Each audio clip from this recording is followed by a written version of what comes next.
안녕하십니까, 박사호입니다. 4월 14일 알리바바의 마윈이 갑자기 블라디미르 푸틴이 주재하는 러시아 내 화상회의에 등장했습니다. 회담 명칭은 러시아 지리협회 감사위원회 회의입니다. 마윈은 이 자리에 VIP 자격으로 참석했는데 상식적으로 그가 나타날 이유는 없습니다. 푸틴은 이 자리에서 백신 2차 접종을 마쳤다고 밝혔는데 이 회의는 러시아 내부 회의입니다. 푸틴이 주재한 이 화상회의는 러시아 연방의회 의장, 라브로프 외교부장, 쇼이구 국방부장 등이 참석했습니다. 화면의 왼쪽 하단이 마윈입니다.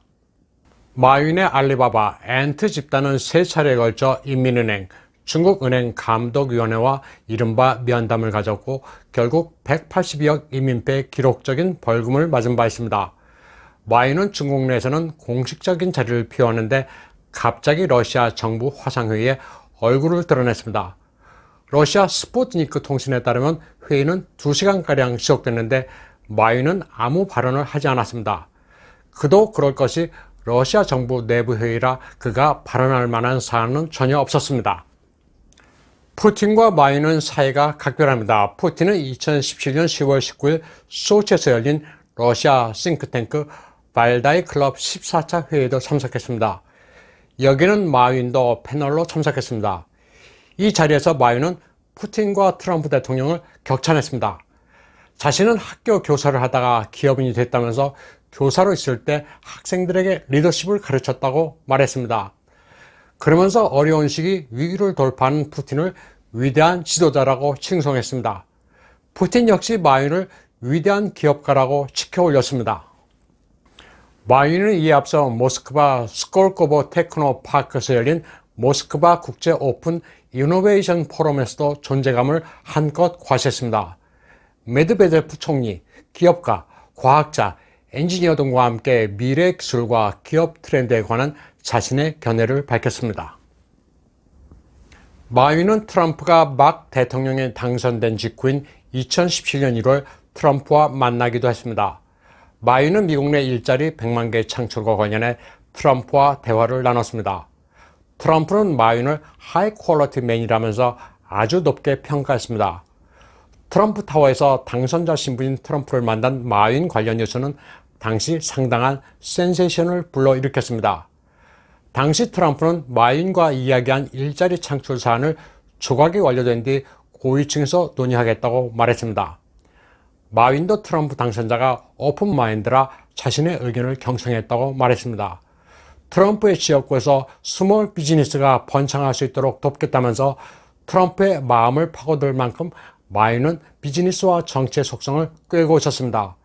이때 마윈의 눈부신 활약을 보면 중공의 그 어느 무역 대표나 관련 고위직을 훨씬 능가하는 수완을 가지고 있었습니다. 결국 세계의 주요 지도자와 두루 친분이 있는 알리바바의 마윈이 왜 러시아 최고위층들의 화상회의에 등장했는지는 중공 전문가라면 누구든 이유를 추론해 볼 수 있습니다. 알리바바의 마윈은 시진핑에게 단단히 찍혔습니다. 시진핑의 정적인 상하이방이 알리바바의 뒷배이기 때문입니다.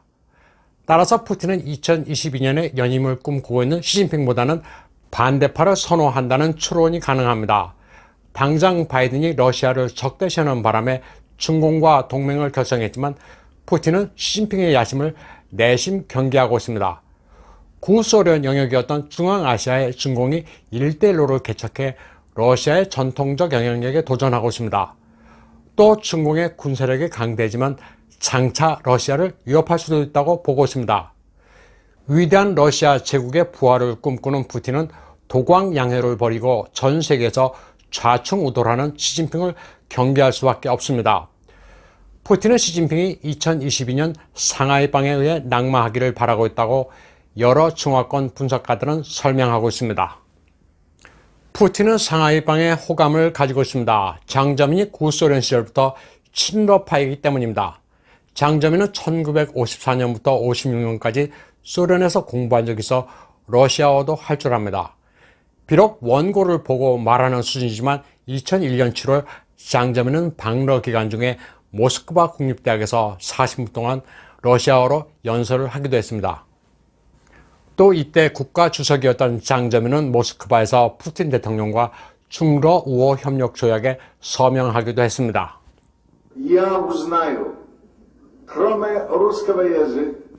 베이징 대학에서 열린 푸틴 초청 강연에도 장저민은 러시아어 실력을 과시했습니다. 푸틴은 독어와 영어도 능통하다고 러시아어로 치켜 올렸습니다. 1997년 하버드 대학에서 있었던 장저민의 강연입니다. 미중 교류의 오래된 역사를 나름 유창한 영어로 이야기합니다. 원래 부르주아 출신 장저민은 언어와 음악, 서예 등 여러 분야에서 상당한 조예가 있습니다. 국제 무대에서는 아주 활달하게 외국인들과 잘 어울렸습니다. 그런 면에서는 역대 중공 지도자 가운데는 최고입니다. 시진핑과는 아예 비교가 되지 않습니다. 달필인 장저민은 휘호를 남기는 것도 굉장히 좋아했습니다. 중공의 웬만한 명승고적의 절벽에 남아있는 글씨는 장저민의 것이 압도적으로 많습니다. 휘호는 모택동도 만만치 않습니다. 웨이렌민 후 인민에 봉사한다는 구호가 대표적인데 모택동의 필적은 특징이 있습니다. 모두 글자를 왼쪽으로 기울였습니다. 천편일률적이라 흉내내기가 아주 쉬운 필체입니다. 장저민이 상하이 빵을 이끄는 친화력은 대단합니다. 어느 자리든 적극적으로 나서서 좌중을 압도합니다. 노래를 청하면 거절하는 법 없이 나서서 분위기를 주도합니다. 한 연회석에서 삐에거 졸업식 축하곡을 그가 주하고 선창하자 다들 큰 소리로 합창을 합니다. 동학들이여 모두 일어나 천하흥망에 큰 책임을 지자는 곡을 큰 소리로 노래하는 이들 가운데는 후진타오와 정칭홍의 모습도 보입니다. 중공의 준국가로 불리는 가창 조국을 지도자들이 합창하는 장면을 보면 장저민은 거의 교주급입니다. 하지만 다들 유쾌합니다. 중공의 최고 권력자인 장저민이 있는 자리지만 지나치게 긴장하는 모습은 아닙니다. 장저민의 바로 옆은 후진타오입니다. 후진타오가 국가주석으로 올랐던 것도 다 이유가 있습니다.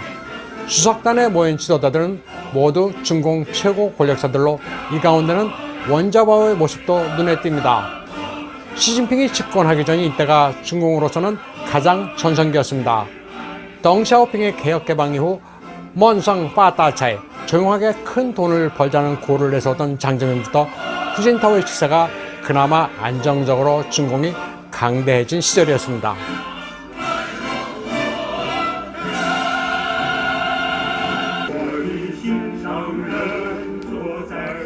베이징 올림픽이 열렸던 후진타오 시절도 그런대로 안정적이었습니다.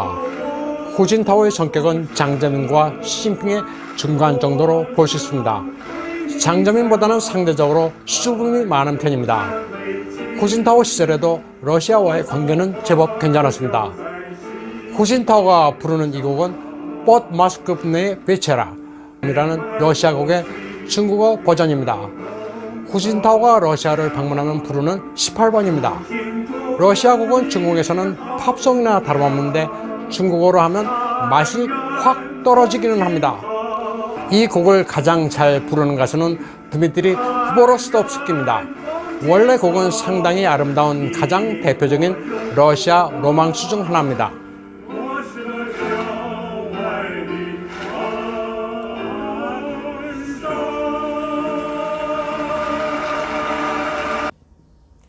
장저민은 러시아의 문화를 잘 이해하고 있어 푸틴을 만나면 러시아식으로 포옹을 합니다. 반면 국제 무대에서 꽂아나온 보릿자루인 시진핑은 이런 면모가 없습니다. 장저민과 시진핑이 푸틴을 만나는 사진을 비교해보면 아주 확연합니다. 2014년 5월 20일 푸틴은 상하이에서 장저민을 만난 적이 있습니다. 장저민의 세력 기반인 상하이에서 푸틴과 장저민이 만난 것도 의미가 상당했습니다. 또 이미 물러난 국가주석이 시진핑에 앞서 푸틴을 만난 것도 아주 파격적이었습니다. KGB 출신인 블라디미르 푸틴의 게임 플레이는 아주 능수능란합니다.